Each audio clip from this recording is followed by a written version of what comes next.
Alright, chat, we're back. It just doesn't want me to fucking watch highlights of the games. They were just that strict about it. It's kind of redunculous. Oh, goodness. Woo!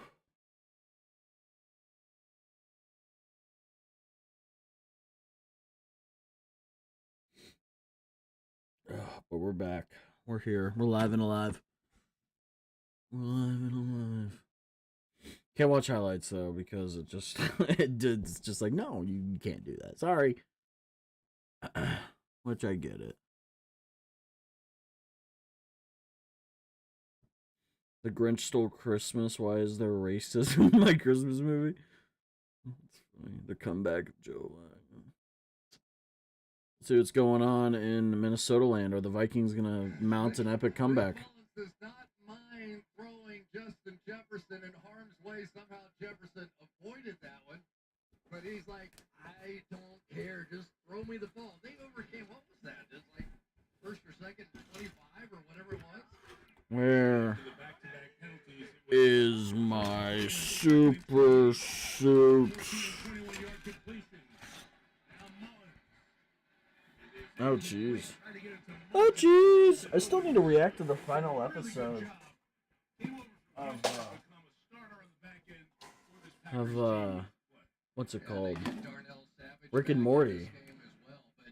We have seen Owens starting with that game in Detroit start to make some plays, right? And he really has become a little bit of a fixture back. The final episode. I never reacted to it. I don't remember why. Gary over on the quarterback's right side, so they get some help on really the best pass rusher of the Packers. Kingsley Enagbari, 55, bottom of your screen, replacing Smith at end. Run that way. Chandler finishes the run. Gain of 6. Minnesota comeback is real. Watch it. Watch it. And now you hit a couple of passes, and now you get the running game going, and 23-10 feels a whole lot different. And you're in your building, and you just have to give Vikings fans a little bit to believe in. And this place is going to be going nuts here shortly if they could punch this one in. Let's see what the Twitterverse is saying real quick. There's always something talking. Flips it out. Chandler made a man miss the open field. And a good tackle to bring him down by Keyshawn Nixon. In the open field. Chandler was trying to work for those extra yards. How about Keyshawn Nixon, though? Almost coming out of nowhere to end up being their slot cornerback. And they're going to go for it here on 4th down. And you don't blame them at all. But this is where you certainly would love to get Jefferson involved. But you also know the Packers are going to do everything to take him away. So who is next best alternative? Probably Jordan Addison. Let's go, Mullins. Let's go, Mullins. Wow. Okay. Let's knock the Packers out of the playoffs. Happy New Year's. Bears took care of my Falcons. Say, yeah, we whooped. And I apologize. It was truly an ass whooping. And Arthur Smith's probably still going to keep his job, though, so we'll see how that goes. Can't wait to see Fields in a Falcons jersey next season. I don't know about that, man. If he cooks the Packers and we win, I guarantee we will be getting a massive haul for that #1 pick. And there's a lot of options. It's not as easy as just saying, "Oh, Caleb Williams is there, you take him." No.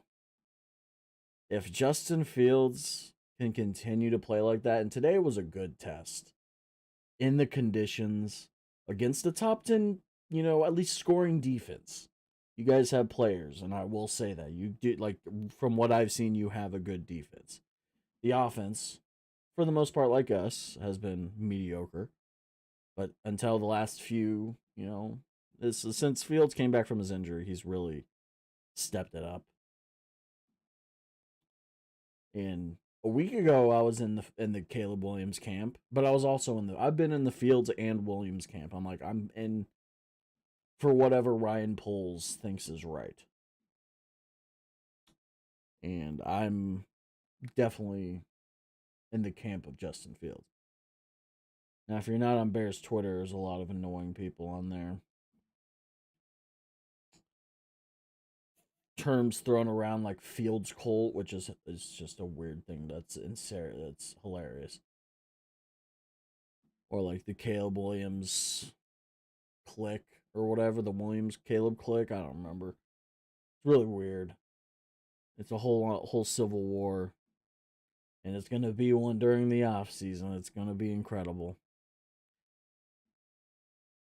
I think it'll be everybody. Well, I mean, we had the Let's Go Field chants at the stadium today, which was special.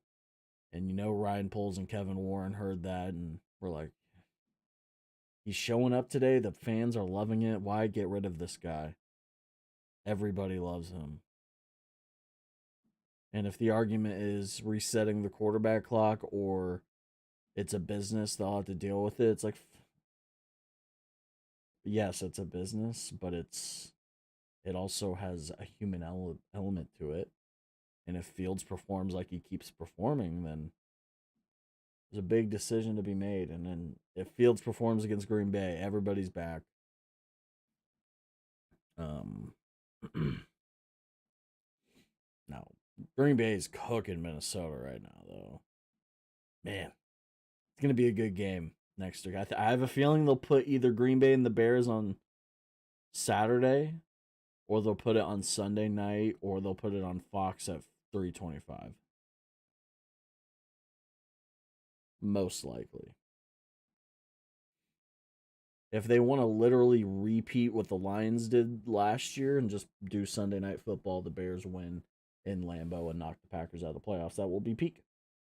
That'll be peak cinema. That'll be my Super Bowl this year. What'll make me content for this season. Is doubling our wins plus 1 as well because we have 7. We ended last year with 3, so it's good. It's a good thing.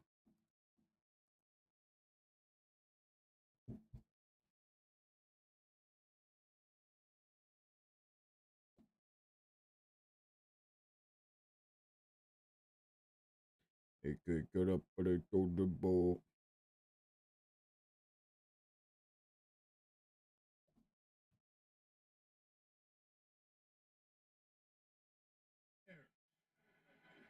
Second and 8.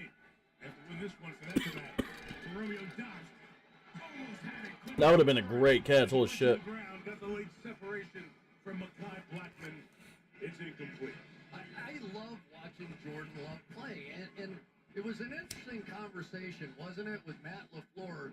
And it was almost like Matt had to change. He was so used to trying to work with Aaron Rodgers and the methodical ability to go down the field. But Jordan Love is a much better deep ball thrower in his repertoire, and that's where the success has come. Better than who? Was he just saying he's getting better and he's much better now? Or is he comparing him to Aaron Rodgers? What? Just defensively, 3rd and 8. They bail out of there. Underneath it's a first down. Malik Heath to midfield. Gain of 14, and Love's got an understanding of what to do. I will say though, both of these teams are going to end with like 8-9, 9-8 records, 7-10 records for the Bears and Packers. That will be next week will be the literal definition of the battle of mid. It really will be. Who will be the better mid team? And if the Bears come out on top, well, we will know who the better mid team is.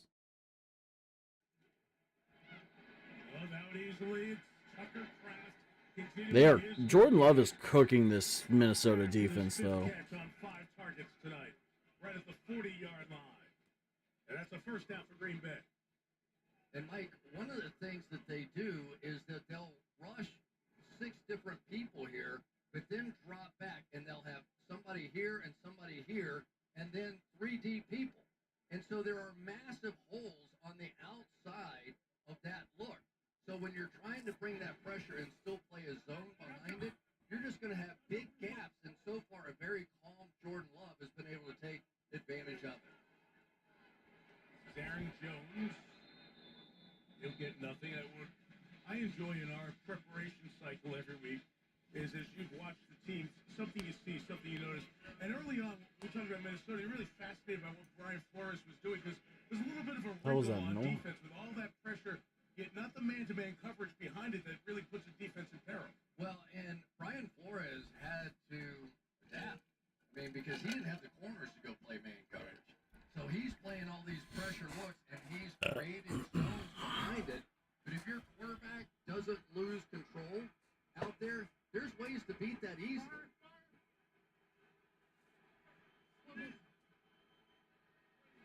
Second and 9 for Love. Look how calm he is there, Chris. Aaron Jones on the edge. Got a block from Ben Oh, Simmons. jeez. Still Oh, going. jeez. And Jones gets another first down at the 30-yard line. There's no panic when the pressure comes with Love tonight. Well, and you also know that he understands his own progression. So he scrambles around and he goes, oh, I know where my guy is. He's right out there. And you can almost see something click in his brain like, oh, yeah, I don't have to move around here. Let me just dump it out there to one of my best players. And he's been doing this all night. But that little in-pocket movement stuff that you're seeing is something they practice all the time. People whacking them with bags and different things. It's a little Mahomie. Beginning to get a feel for the game. United. Have to go here in the third. It's Dillon Oh. this time. Runs into Harrison Phillips and gains about 4 yards. So the story here in the NFC, spots taken care of. San Francisco clinched the 1 seed. Dallas, Philly, and Detroit were already in. The Rams clinch a playoff berth with their victory. Tampa lost its opportunity. They could have won the division today. They didn't. So the 3 teams in the AFC, in the NFC South stay alive. But that Seattle loss to Pittsburgh changed the tone for this game, made this a win and you control your path game. And right now, Green Bay is taking hold of that. And they can hold on for the next 18 minutes and 45 seconds. It's a win and in Lambeau against the Bears on Sunday. Winning in against the Bears on a Sunday sounds like something that would be on Sunday Night Football. All of a sudden, people in Dallas, And I would normally hate that, but, you know, with how our team's going right now, this is the big prove-it game for Ryan Poles, I feel. If that's the case. Not even if that's the case, just in general. But Sunday night makes it even more, like, in prime time. Oh. Philly loses. They have a chance to leapfrog and get into that number 2 position and not have to see San Francisco maybe until the championship game, which I think they would like to get to one more time. Third and 1 run for Aaron Jones is a first down to the 18-yard line. And think of the Arizona Cardinals. That's why this has been such an odd year in the National Football League. Here's an Arizona team that struggled most of the season, has 4 wins. 1 against Dallas, 1 against It's going to be peak football. It is. It is. Dillon there holding his wrist. Everybody playing for their jobs in Chicago. Green Bay playing for the playoffs. It's going to be exciting. Right? It's a little bit like the Rams. Yeah. Right? All of a sudden, the Rams are coming out of nowhere. It ain't your Super Bowl because you still have a chance if you make the playoffs. So this one is like it's a playoff game. It's a playoff game before the playoffs. Ben Sims gets 4 on the year for the rookie out of Baylor who was with the Vikings, and it's maybe one of my favorite anecdotes of the year. Here's the Vikings in training camp, and they cut him. And Green Bay Luke Musgrave looks like a Packer. Or that's not Luke Musgrave. That's fucking who's that? You gonna sign me? I'm gonna be right there. And he drove to Oh, that's Sims. He looks like a Packer. I'm not gonna lie. I forgot Musgrave got hurt. Did he get hurt? I don't fucking remember. I don't follow the Packers like that. 4-hour drives are nothing, man. Let's go. We ain't going to the Super Bowl yet. No. Jones runs the 10-yard. This is one of the great rivalries in the National Football League. We always talk about the Packers and the Bears because of the volume of that rivalry. This whole division has just great rivalries with Detroit, Chicago. Musgrave been hurt. Yeah, that's what I thought. Teams. That boy. This one, even in college football, 1967, these teams The have shared kidneys. divisions, all four of them, and the Vikings have won the most titles there. That was a surprise to me. When I saw that, I was like, really? And congrats on Detroit getting up to 4 there with their first division title in 30 years. Patrick Taylor's the back, 30 yards. Dobbs in motion. Love flips it to the end zone. Touchdown! Bo Melton's got that one. It is a Packer night in Minneapolis. 8-minute drive. Oh, I can't wait to ruin the vibes next week for Packer fans. It's going to be great. It's going to be great. You end up with motion coming across and confusion on the back end. It was man coverage, and nobody picked up Melton. When they switched it off, they had the lurking safety in the middle of the field, but not enough guys in coverage. So once again, the motion of the Packers having a big impact. Capping off a 91-yard drive, the longest for the Packers this year. And the guy who started the year on Seattle's practice squad, Bo Melton, catches the touchdown as the Packers rolling. Interesting. Okay. It's gonna make things very, very, very intriguing next week.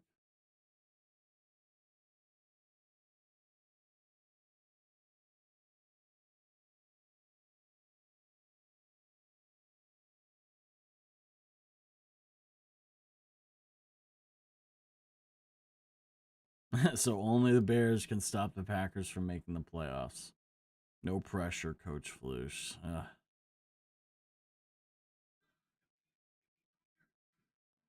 That's incredible.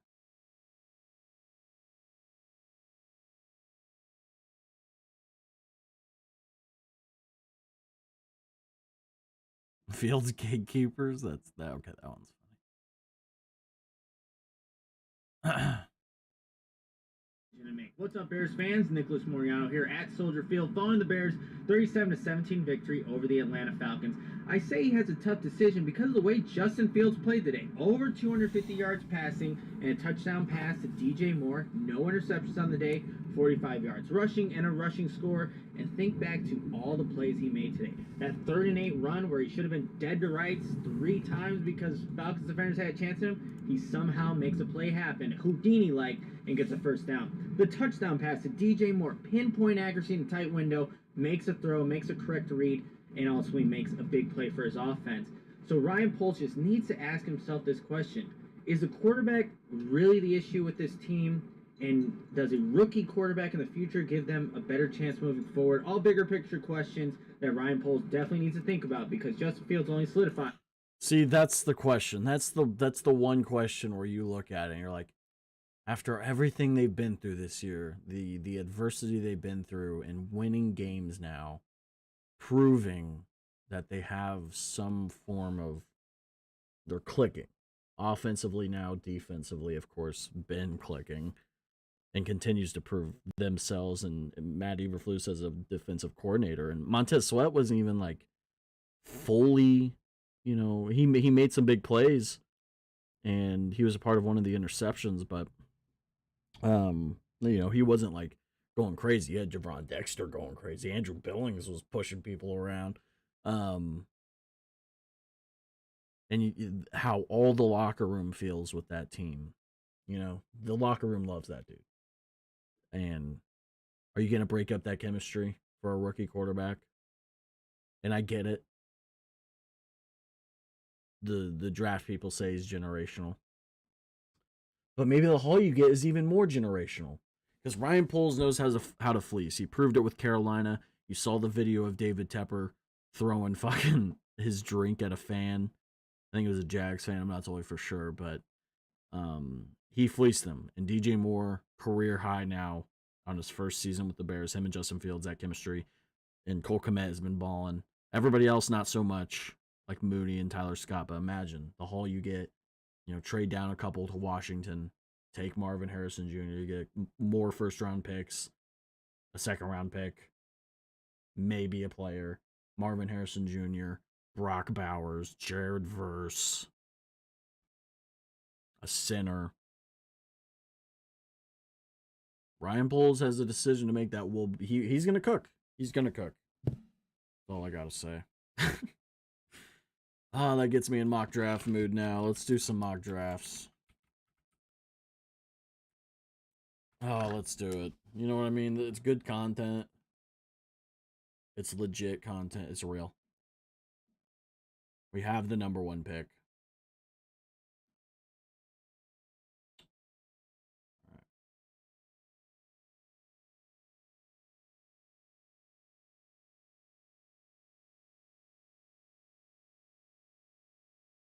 Make this a little bigger. Or no, we could probably just zoom in. All right. We're doing a mock draft live on the channel right now. With the Bears having the number 1 pick solidified by the Jaguars kicking the shit out of Carolina. David Tepper throwing his beverage at a fucking Jaguars fan. It was peak football, and history has been made. So the Bears, 2 years in a row, 2 first-round picks. Doesn't get better than this. And, you know, our other pick 10, interesting spot there for certain players, you know. But with the first-round pick, Justin Fields balled out against Atlanta. I think if he does ball out against Green Bay and Joe Barry's defense is cooking Nick Mullins, and it's not a shocker, it's Nick Mullins. So Joe Barry is most likely going to keep his job while. Oh my God, I probably should have showed that on stream. Good Lord. Jeez, I'm fucking up horribly. So Joe Barry's probably going to keep his job, and that's great because he's horrible. And if Fields can cook, if he can cook against him this next Sunday, I think we keep Fields and we get the most insane trade offering in the world. And I don't think we go down to 2. We go down to 3. Because with Arizona beating the Eagles, it just lines it up perfectly for a specific player who I think is generational over the quarterback we're all obsessing over, named Caleb Williams, ladies and gentlemen. So, the Bears. Can I not offer trades on this one? Do I have to buy premium? Okay. Well, I don't want to do that. Oh, wait. Okay, we're going to redo this. We're going to redo this, Jim. Mock.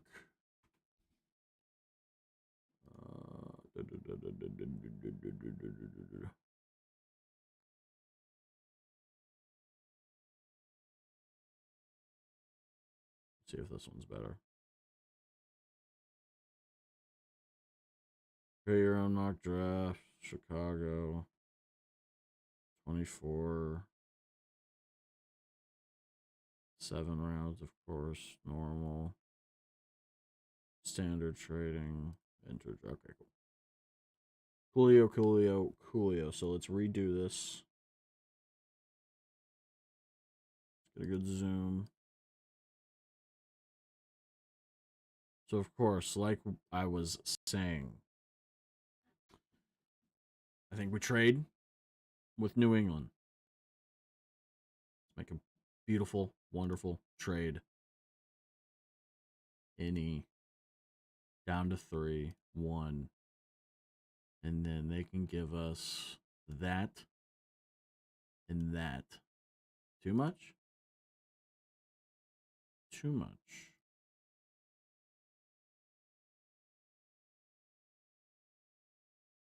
I'll give them a 5th round.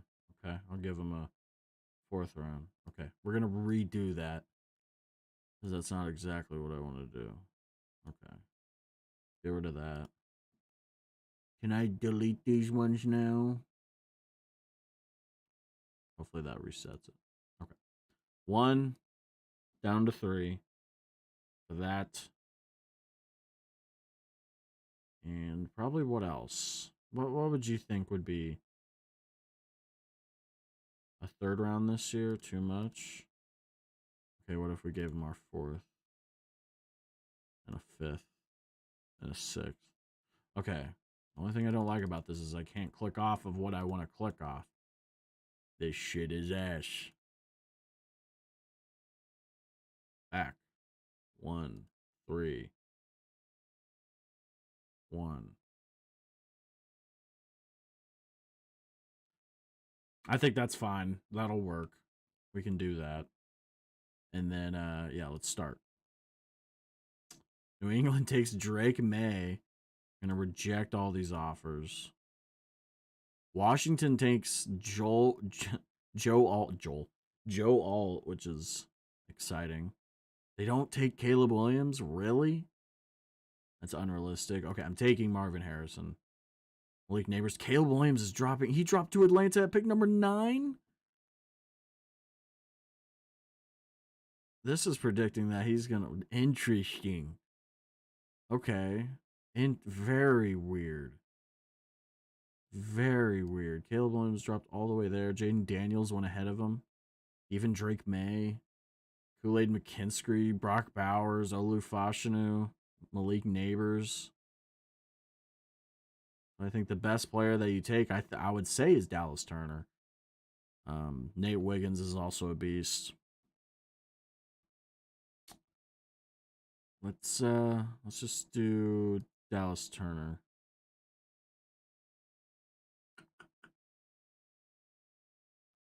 Man, if that's the case, let me restart this. If they're gonna do that, if he went all the way down to 9, let me trade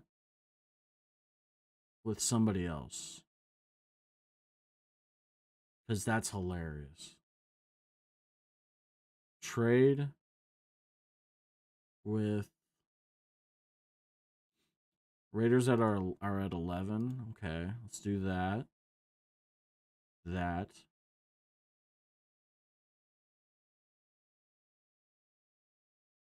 That. And then I would add in Max Crosby as well. And then add in 3rd round. 4th round. Man, I could keep going. 2nd round? Okay. We could give them. Use that. Boom. Trade down all the way to 10. Let's see where the Raiders go. The Raiders take Drake May, Olu, Caleb Williams, all. Okay, this goes way too fucking. Oh, Marvin Harrison went to Atlanta. Oh, that hurts. Okay, we're going to start that over. Maybe that was a bad trade. I mean, I would say in this sense, we got Max Crosby. So Drake May, Fashanu, Caleb Williams, Neighbors, Alt, Bowers, Kool-Aid, Daniels, Marvin Harrison. I mean, Roma Dunze's there. You take Roma Dunze. Because then you have a back-to-back pick. I'm rejecting offers. Take Dallas Turner. There's on Newton, but I like our interior right now. Jared Verse is also a guy I really like.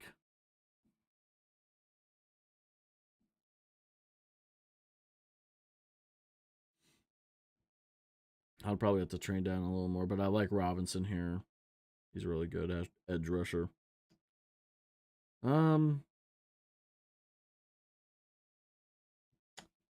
Trading it wouldn't be the worst thing in the world.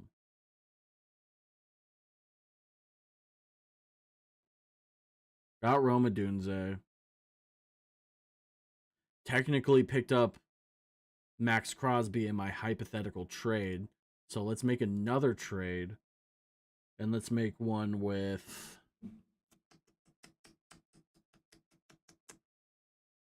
Let's take a gander, chat. Where's Seattle at? They're at the 20th. I'll take that. Too much? Okay. Okay, let's redo that.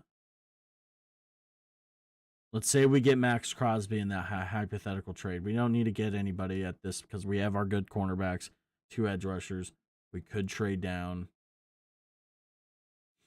And we could take a 2nd round, a 1st, and then a 2nd next year. Down 9 spots. Let's see if we can take a 3rd. We could take a 3rd. and then DK Metcalf, hypothetically. So we trade down. It's gracious. Braylon Trice, Liatu Latu, Keon Coleman, Mims, Dallas Turner, Jared Verse, Cooper DeJean. I would like Cooper DeJean on our team. He's a beast. Robinson.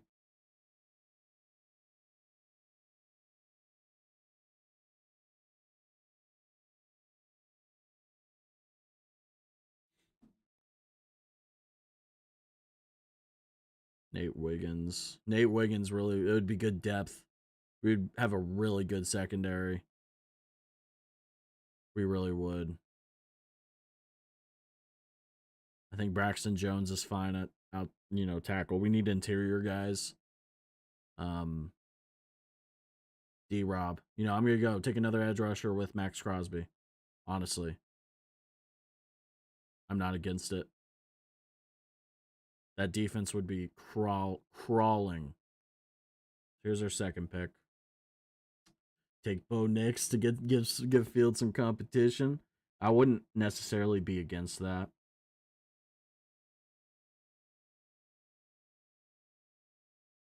We wouldn't. I have a feeling we would get rid of Eddie Jackson, so I'm gonna take Tyler Nubin. He could probably play free safety. I think he's a strong safety, but I'm not totally for sure.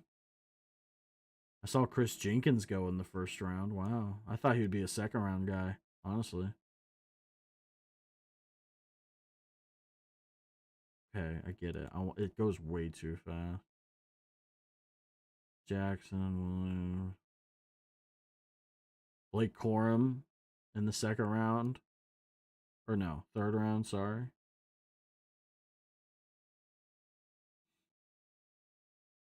Trotter. Jalen Polk to Buffalo. Chris Jenkins on Indy. I could see that. Jack Sawyer is actually a guy I really like. Chris Braswell I like a lot. We do need a center, though. That is an important person. I don't think Quinn Ewers is gonna. I think he's going back. There's Cedric Van Pran. It's either a running back. I think, or Zach Frazier even. I'm taking Cedric. He's really good. Personally, I like him a lot. Then we have another third round pick. This is huge because Trayvon Henderson is right there. Trey Benson as well.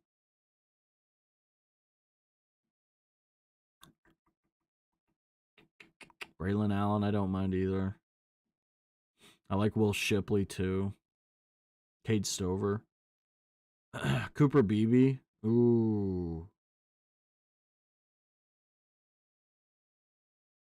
Get your interior O line through the third round. Van Pran and Cooper Beebe for Nate Davis. Or do I take a running back? I think if we get a running back, it might be through free agency. So I'm taking Cooper Beebe. Honestly. I don't mind this right now. Rome. And that adds in um, Max Crosby and hypothetically DK Metcalf if they were to trade him away. Where are we at? We're at the fourth round, pick 110. Jonathan Brooks, Cade Stover, really not a bad idea. Brendan Rice, Spencer Rattler. It'll be funny. It'll be funny. Not gonna lie. Not gonna lie. Not gonna lie. Yeah, baby. Tommy Eichenberg, I really like. Get another Texas running back. Let's get Jonathan Brooks in here. Why not? Why not?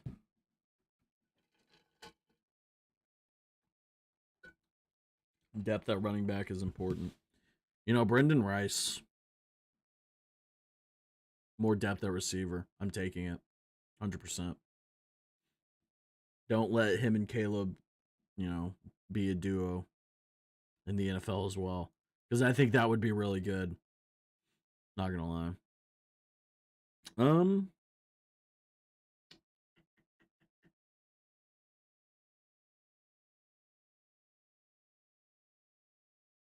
Spencer Rattler's not committing, right? Or declaring.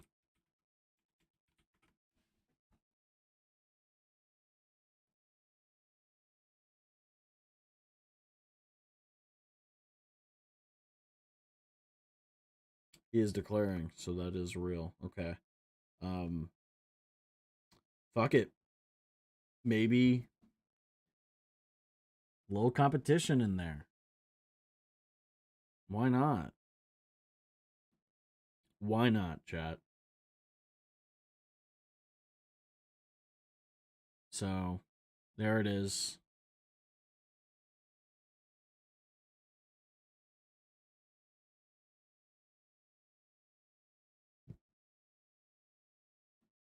Add Max Crosby, maybe DK with the Seattle trade. I doubt it. Ooh, Devin Neal. If Devin Neal, I would love Devin Neal on the Bears. Yeah, Roma Dunze, Dominion Robinson. Is that Chop Robinson? Is that who that's supposed to be? Yeah, yeah. That's kind of that's why I picked him. I just was confused. Beautiful. Roma Dunze, Chop Robinson, Tyler Nubin, Cedric Van Pran, Cooper Beebe, Jonathan Brooks, Brendan Rice, and Spencer Rattler. A plus. You know, this could be the draft, ladies and gentlemen. This could be a draft of all drafts.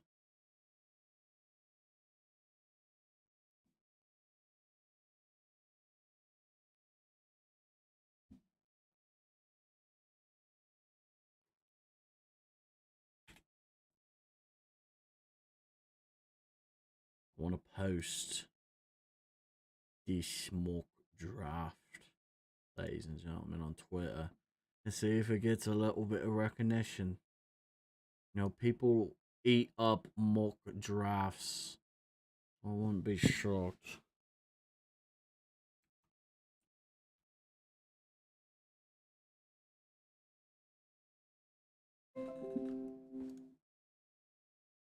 Let's save this post. Let's take a look at what's going on in the game. 30-10. Hey, Minnesota scored. The comeback is real.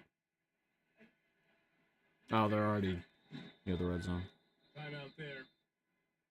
By Green Bay. Florida like what he was looking at there. Stop it with 10:19 to go. Here in the fourth.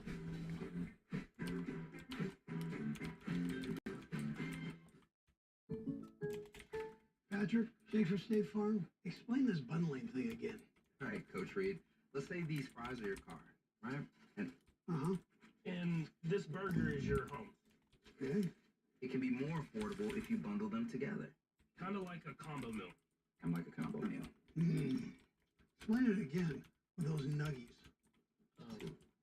Bundling, just another way to save with a personal price plan. Like a good neighbor, State Farm is there. As the world keeps moving, help prevent COVID-19 from breaking your momentum. You may have already been vaccinated against the flu.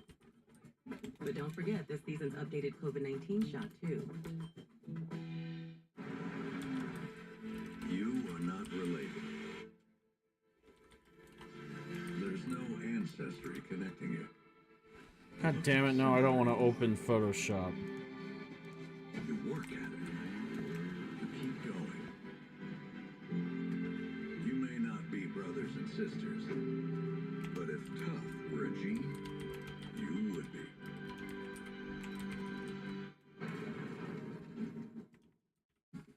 Whoa, the new iPhone 15. With that amazing camera, I'll be sharing pics from the swap. You do not want to see yourself ski. You look like a marshmallow. Join T-Mobile and get 4 new iPhone 15s on us and 4 lines of unlimited for $25 a line. I'm back, baby! The judges were meant to 10x each. I've got the dream team. Okay, these fucking commercials, I don't care. I didn't ask. See what David Kaplan has to say about Chicago. Okay, I was gonna say, is his intro really that laggy? But it was my computer.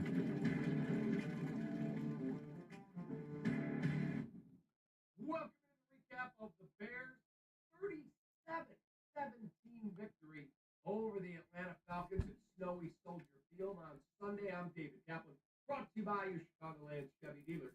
Drive what Bears quarterback Justin to finish. His ability in the snow early in the game to throw these in-the-bucket shots to DJ Moore were spectacular. Until I forgot I had That this is what they were THC looking drink. for. There was a couple where I watched him go progression, bam, got it out and got it there. He's trending this way. That is a fact in a big way against the I love Cap. Cap is so good. He has some insane takes sometimes, but I gotta respect him, man. He's been in the game for a long time. He's an enthusiastic dude, and I love it. Aspirations in Atlanta when they rolled in here today and got their head kicked in. Atlanta is not one when it's below 40 degrees. It's 2009. Yeah, I saw that Bears stat. That was pretty beat crazy. Them big time at Soldier Field. I thought his legs today, escaping pressure, there were multiple times where they had him wrapped up. Bud Dupree had him wrapped up. Bam, he escapes, spins, and picks up first downs. Extended plays, throws were dimes. The touchdown to DJ Moore was an absolute laser. Great throw, great catch with a defender right there. Touchdowns today. Fields, Moore, Roshan Johnson, Khalil Herbert, and we talked about only if I put that in a parlay, man. Dramatically. In addition, this week, Justin, can I get an interview? Justin, can I get it? He's talking to all these different media people up there. He's handled everything like a pro. Is this your final game at Soldier Field? Do you think you're going to be here next year? That guy has never wavered. Hey, man, I love it here. I want to be here. I feel like we're going this way. And whatever the good Lord puts in front of me, that's what I'll deal with. So, Justin Fields, you handled yourself like class. And I thought today you were magnificent. He gets our Feldco player of the game. Justin Fields, 20 of 32, 268 and a touchdown, and ran 11 for 45 and another touchdown. Our play of the game, I already talked about it, but it is our Vienna Beef play of the game. Go to viennabeef.com. Your code is CAP23 for 15% off. I always love the good old Steve Kornacki. Teams coming in today, Ahmed, who are facing at least potential elimination. Still games obviously going on, so let's see at this hour who has Mitchell Hawkins, welcome, hello. Glad to see you here. Welcome to the stream, homie. You just saw Seattle go down against Pittsburgh. We're vibing here on New Year's. Kansas City can hold on late against Cincinnati. Vibing here on New Year's. About to roll up another blunt scoop. Knock out the Broncos.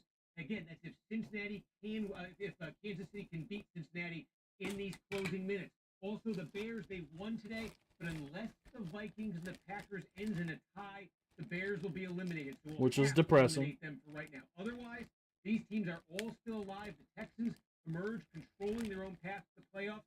The Falcons lost today, but they get the Saints next week. Each of those teams still has a potential path. In tonight's game, the Vikings and the God, we just got the bad end of the stick because we have the same record as the Falcons, and I don't think we do as the Saints, but like we'll have the same one as the Vikings and Packers. And I think the Vikings still have a chance even if they lose, which is depressing. It's very depressing. It's absolutely tragic. See what's going on. 30-10, 7:15 left. Yeah. Common games and start to short circuit, but their easiest path is to beat the Bears at home next Sunday, and we were there last year, week 18. All they had to do was beat the Lions at home. The Lions won, and they've taken off from there and gone on to win this division. It's going to be very interesting next year. Teams are going to start looking good. The NFC North might be really good.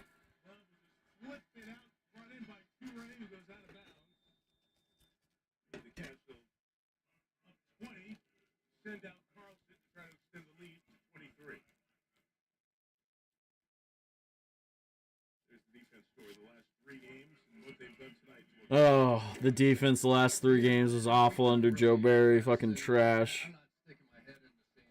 I hope Fields is able to expose them. More favorable that Joe Barry loses his job, and I've been reading all of it. I know what everybody's talking about, but I also Missed. Joe Barry. I'm enjoying. Oh, almost missed. Carlson 35. Excuse me, Carlson knocks it through. A little conversation after the play, but that's going to be taken care of. Okie dokie. Well, our playoff shots, I mean, they were never there to begin with. After the Browns game, it didn't exist. But, hey, it is what it is. You know what I mean? See what the boys Adam Hogue and Adam Johns had to say about the victory today. After a resounding Bears victory, their last home game of the year, quite a statement for Justin Fields and Matt Eberflus at snowy Soldier Field. Adam Hogan, Adam Johns with you. Johnsy was there. Johns, how about that game? Adam, they were celebrating with cigars in the locker room, courtesy of DJ. I saw don't that. think I've ever covered a win where you walk into that locker room and it smells like cigar smoke. But there's definitely there's a lot of reasons to be excited about what they did today. We'll leave it at that. Yeah.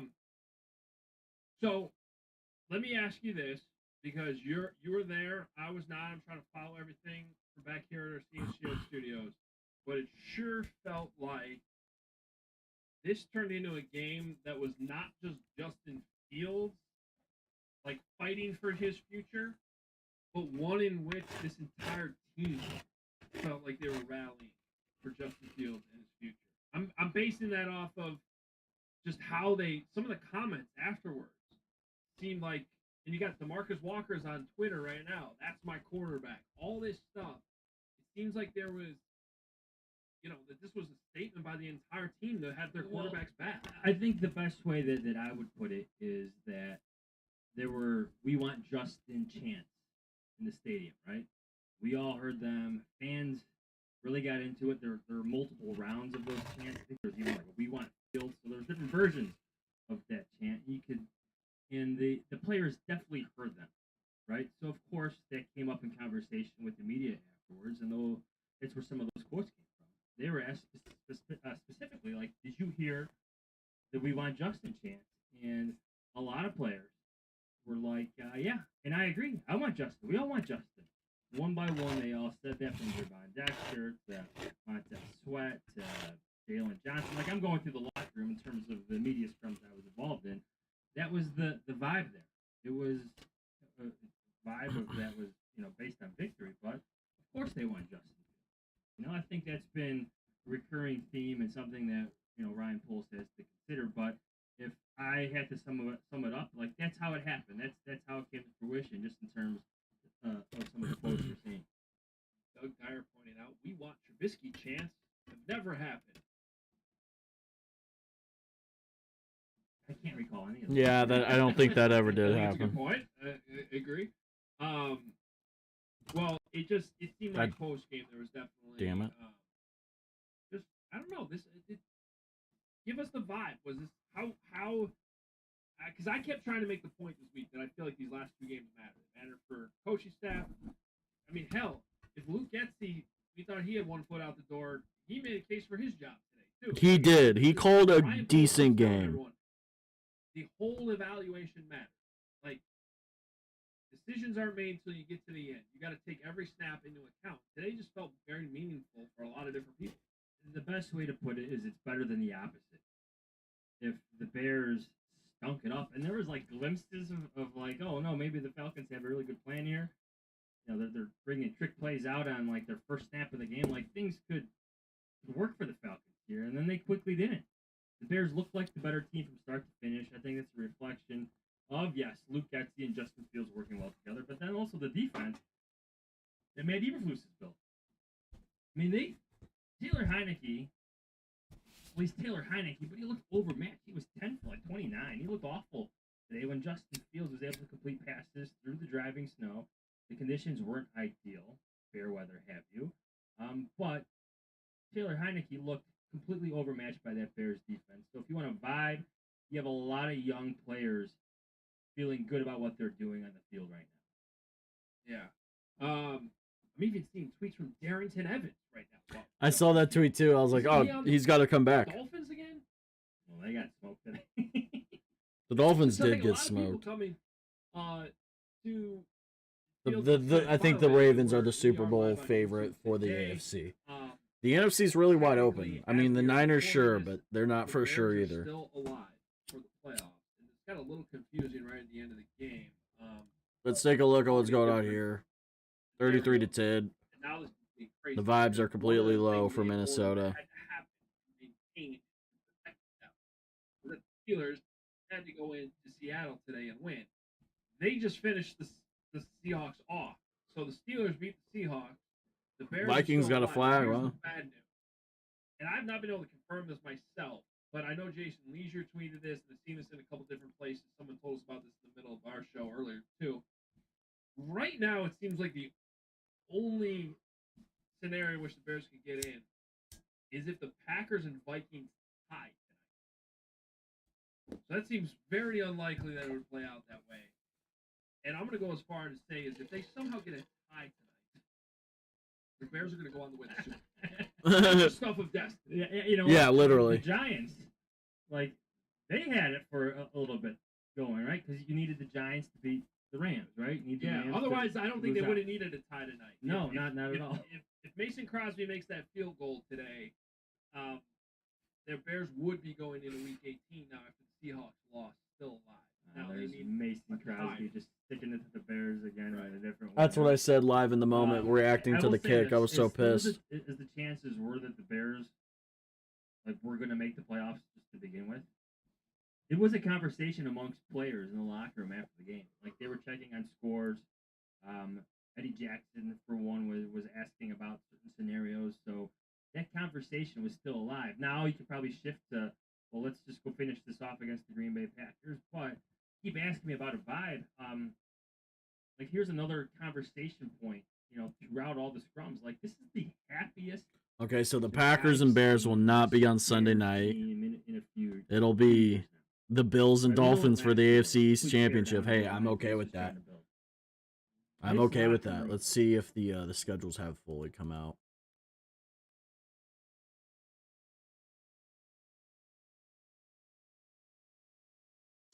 It'll probably be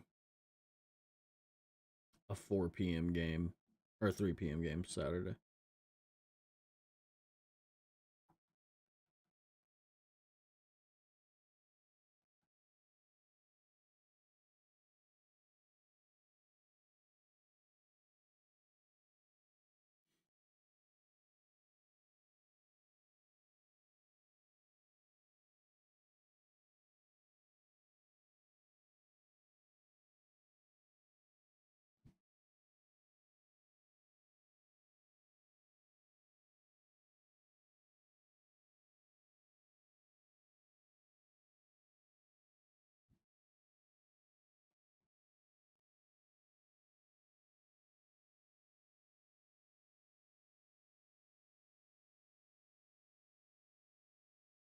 From Bill Zimmerman. I don't remember who this guy is.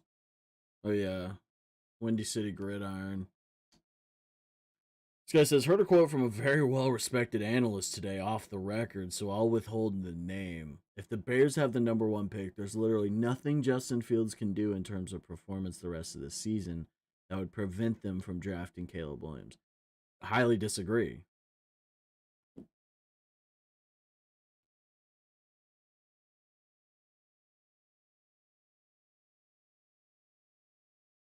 Wait, when was this?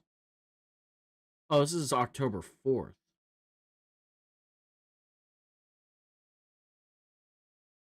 Okay, then I don't even give a shit about that.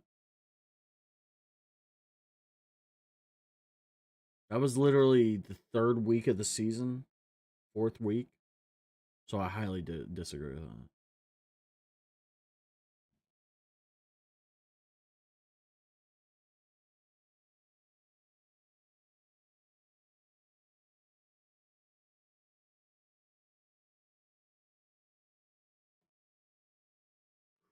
Texans Colts for week 18 on Saturday.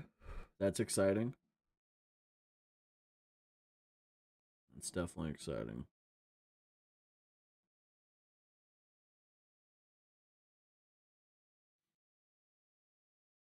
Still no decision on the Packers. Bears.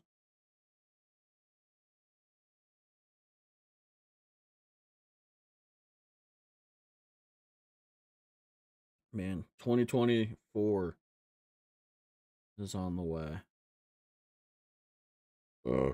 Schedule update again. I love this time of year, man. But I also hate it because football's almost over. Schedule. Okay, did Ian Rappaport tweet or delete it? Of course he would.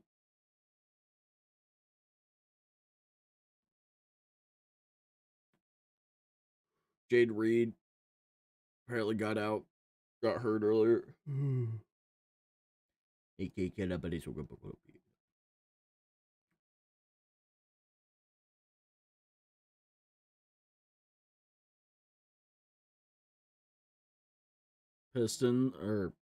Pistons, sorry. The Suns beat the Pelicans.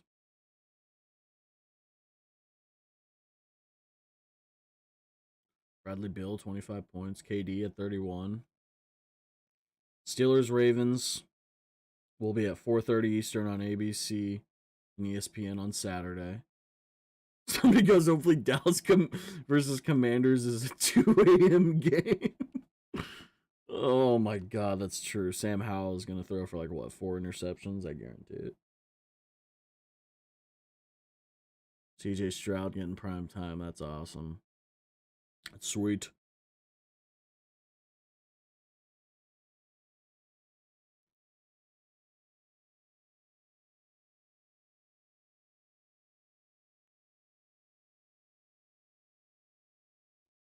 Lucas Oil, man, I'm happy for the Colts to be playing memorable, like meaningful football too. I like the Colts. I do indeed. I do indeed like the Colts. Vikings path to the postseason with a loss tonight. Win at the Lions. Green Bay loss versus Chicago. So why they're going to be the same record as us? Why? Probably strength of schedule.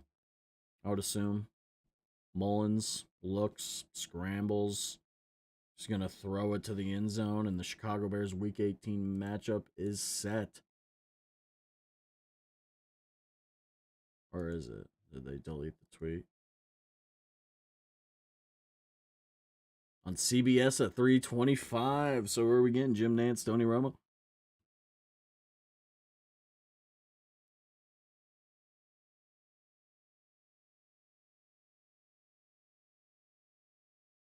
Oh, we got to eliminate him. We have to.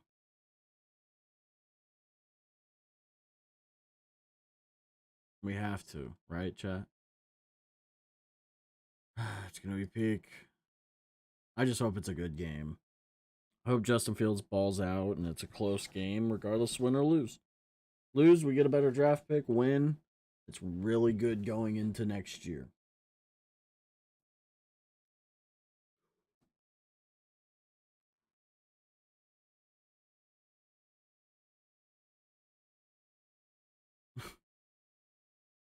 Fucking hilarious.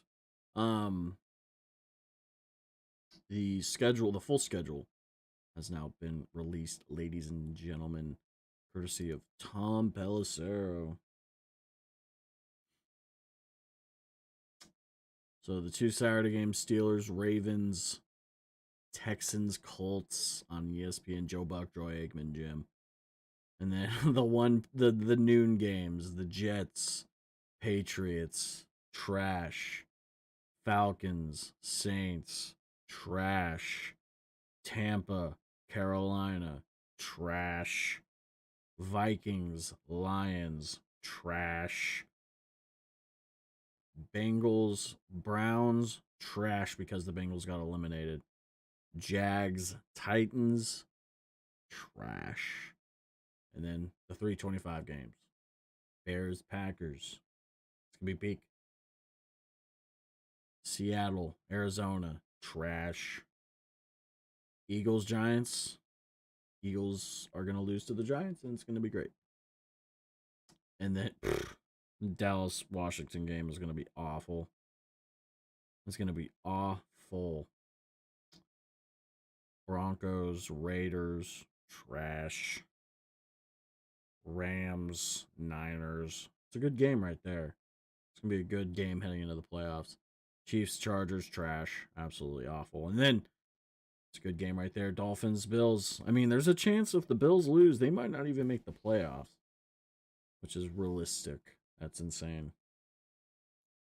I think the Bills will pull that one off. Miami got fucking. They got dunked. Got absolutely dunked, embarrassed. Then the other two on CBS, there's the schedule on Fox, including the Cowboys trying to lock down the number 2 seed and on through the rest. That leaves one game for us in game 272 of the season. The final one on Sunday Night Football will be for the title in the AFC East. Josh Allen and the Bills in South Florida take on Tua Tagovailoa and the Miami Dolphins. Football Night in America gets you started at 7 Eastern Time. Did Minnesota turn the ball over? Goodness. Both teams, Bears, Packers, on a high. That's gonna be exciting. Really likes to eat each other. Like, not only as like friends, but as players in terms of what they're doing, like on the field. And Justin Fields is a part of that. But multiple players said after this game that this is the happiest that they've been in a couple of years. The wins obviously helped. The Bears 7-5 in the last 12 games. Seeing your quarterback do what he did today definitely helps. Getting the takeaways definitely helps. They have a lot of reasons to feel good about what they're doing right now. And I know they're a losing team. They're 7-9, but the wins have added up more often than not as of late over the second half of the season. Yeah, and I just think that when you think about that and just the way things have trended the second half of the season, which you just talk about with this locker room, it just doesn't seem like that's something you blow up for a coaching change at this point. No. Well, I think the signs were there that that Matt Eberflus was getting that he was building something. I'm getting a thumbs down somehow. Oh, Yeah, I know. That's how much you hated what I just said. You just apparently your computer hates it, and it's now attacking me. Did you see that? You did it twice. How is this a thumbs down? I don't know. So it's That getting is confused. definitely a thumbs up. There you go. The Bears defense since week 5 is one of the NFL's best. Just points per game, rushing defense. I know the passing yards aren't quite there, but you know what? The total yards are there. There's certain areas to improve, red zone efficiency. But you know what? They're again top 10 in scoring defense. So teams aren't even getting in the red zone. They're top 5 or 6, I think, in first downs allowed per game since week 5. So some good things are definitely happening on defense. The statistics show it. 5th in EPA since week 5. And this is what I expected from Eberflus. Legit. Montez Sweat is bringing, and then you have 4 more interceptions today. So I don't know if, like, in terms of your question, Matt Eberflus, I think his seat has cooled off considerably over the past month or so, even with some awful losses. Yeah, I mean that's what's crazy about it, and those were awful losses, but there are also losses that, like, you know, if you're the Eagles right now blowing a game to the Cardinals like you did today, that to me is more inexcusable than where the Bears are right now. Like, that's a team coming off the Super Bowl with Super Bowl aspirations that's now struggling to the finish line. Yeah, the Eagles are I'm not just saying that those completely. 3 awful losses this year were excusable, but they were more understandable for a team that was trying to learn how to win and get over the hump than a team that was really a team with Super Bowl aspirations. So, you can look at that and be like, well, that just can't happen. Need a new coach. Or you can look at it like, it seems like the Bears have gotten over the hump. I know that Browns game was only a couple weeks ago, but today they not only finished, but they added more points. Like, today was an exclamation point on the end of the game. They ended up winning by 20.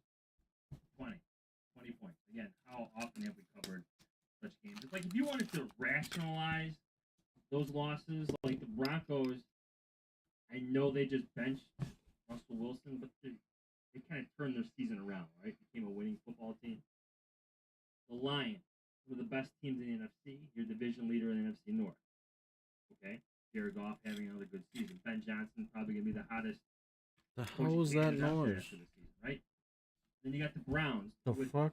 Like they're so full of Joe Flacco magic right now. It's kind of insane to see Wild. what the Browns are doing right now. Again, with an outstanding defense, they just clinched their playoff berth. So at least if you're gonna rationalize those those disastrous losses, at least two of them came against legit contenders within their own conferences.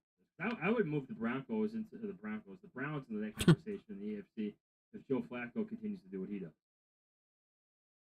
And part of the context, I know that loss looks terrible. Like it looked terrible how it ended up happening, but everyone, including the players in the locker room, like Cole Kmet made a reference to this on Friday in there.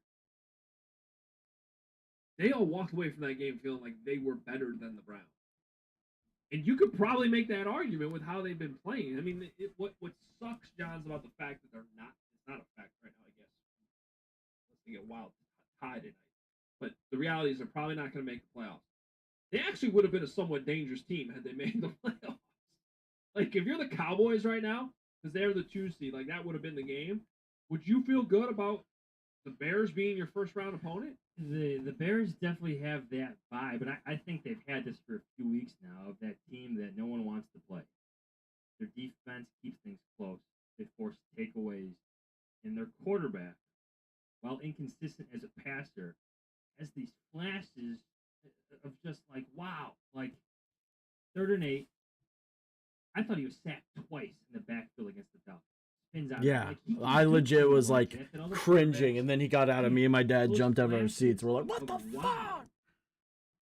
I'm sure Ryan Poles feels that. So yes, the Bears have this again vibe to them, where if you're in the playoff race, I wouldn't want to play them right now. Like if it comes to the Packers next week, I'm sure the Bears would love this scenario. Like just like the Lions did last year. Like if the Bears have an opportunity to take out the Packers and eliminate them from playoff contention, I don't think they need more motivation, but there you go. Yeah. No, I don't know what the scenarios are right now. I guess assume the Packers just need to win tonight. So if your first choice is a wild tie, that's probably not going to happen. Then maybe you actually want the Packers to win just so they still have something, to play for next week. Regardless, I think if you're the Bears, you just need to beat the Packers. Like you haven't beaten them in 5 years. For all this momentum, getting that win against the Packers next week would mean a lot. Now, meanwhile, despite the results not necessarily going their way today for the playoffs, the biggest result was the Jaguars shut out the Panthers. And on top of that, the Cardinals. It was a bittersweet they actually needed that to happen, but way for the day. We didn't make the playoffs, but we get the first round pick, and it's just an epic moment in the NFL draft for the 2nd straight year, which is incredible. And now the world, it's Ryan Poles' world again, and the rest of the league's just living in it here for the next few months. And Poles gets to just wait around and just, I don't think he needs to make a decision here. John's like, just what team's going to be the biggest sucker, whether that's for the first pick or for is someone just all of a sudden going to drop down, multiple major picks for Justin Fields. Yeah, it's crazy. Especially after how he played. Regardless of how you want to look at it. It's such a unique dynamic. Like, you cannot script this shit. Justin Fields, with his inconsistencies, he balls out at the end of the year. He looks like a top-tier quarterback. But also, the Bears have a chance to get Caleb Williams, who also is a top-tier quarterback. Probably already coming out of college, I would assume. But there's also that chance he just completely flops. And you already have this chemistry with all these players. You add more blue chip players like Marvin Harrison Jr. In my mock draft, I didn't get him, but I want in real life to get him. More edge rushers, defensive players, offensive linemen. Fill this team up with talent and gain capital for the next few years. It's exciting, and Ryan Poles knows it. He and on knows what it. side of the argument you want to be on. This was the most important thing, and now the Bears are sitting in a great spot going forward. And you look at what he did last year, or this year, with that pick, and what Darnell Wright has become. Actually, I had a Tyreek tweet. Stevenson, 2 more interceptions today, has become. What DJ Moore did today, but really throughout the entire season, new career highs in receiving yards and touchdown catches. Needs 2 more catches to set another career high in receptions. He's been an outstanding addition to this team. So I think that the trade back scenario has a lot of legs today. It's important to take into like the full body of work. Like you can't get caught up in the roller coaster ride that this season is. And Ryan Poles has said himself that he experiences some of the ebbs and flows to the season, and you can't get too caught up in what happened today against the Atlanta Falcons, who could be approaching their own regime changes. But at this moment, the idea of trading back, like you see a defense that's already good. You add another pass rusher, they can be great. You see an offense that works with DJ Moore, Cole Kmet, and Justin Fields. You add Marvin Harrison Jr. Oh, this could even be better. I get that there's a lot of questions about Justin Fields and what he can do in certain passing situations. I've been as critical of him as any reporter or analyst that's out there. His third down numbers, his fourth quarter numbers, his production in 4-minute and 2-minute situations, they all have to be better. But if you're building around Justin Fields, that's still a good thing. If building around Justin Fields, you can still pivot off him a couple years later, and it'll still be good for the next quarterback. So I think the scenario of trading back, while there's a lot of recency bias in this right now, it definitely has some legs after today. Well, and I think today is a good reminder that, you got to let every day play out here. Because today it looks a lot different than it did this morning, right? And we don't know what the rest of the order is going to look like. We'll know that next week. We don't know what these offers are even going to be, and whether that's for Justin or for the number 1 pick. But that is one point you got to keep in mind: is if you keep Justin, it's Justin and the picks you get for number 1, and what those picks turn into. And maybe that is enough to surround him with a much better roster, where he all of a sudden is clicking with more weapons and better protection. Totally on the table. And on the flip side, if they're in love with Caleb Williams, Drake May, or whatever, it's that plus what you can get for Justin Fields. And maybe with how Justin played today, if he finishes off next week with another big game, maybe that's a first round pick. So that's what the totality of it is, and we still don't know. Ryan Poles doesn't know what that totality is right now. He probably won't know until the combine, like last year when he basically put up a for sale sign when he arrived in Indianapolis. So that's what's so interesting about this. But I do want to ask you, because you were in there and you were talking about the champ today. The one thing I think we do know is this fan base is probably 80-20 in Justin Fields' corner. And today only cemented that. And that was wild, even just watching on TV. A quarterback, a Chicago Bears quarterback. Yeah, me and my dad, just support. We heard it, we didn't say a word, and we are just like, yeah. How much do you think that factors in? Because Kevin Warren was sitting there, Ryan Poles was sitting there. They hear it. The McCaskies, whatever influence they have. I mean, pivoting at this point from Justin Fields, when you know it's not going to be the most popular thing with your fan base, would be a pretty interesting move. You can't let, there's limits on that, right? You can't let emotions and fan reaction, even player reaction, completely sway what you're going to do. You can't change your course because of how fans or players might react. But there are certain intangible things you have to take in part of the equation. Like that they're just off. There's so many emotions in football. It's an emotional game, right? You have to take players' feelings into account. You have to take into account. Not gonna lie, I'm hungry. I know there's food inside. I want to go get some. I am going to get some. Hope you guys enjoyed the stream. Happy New Year. Been a great year. Thank you to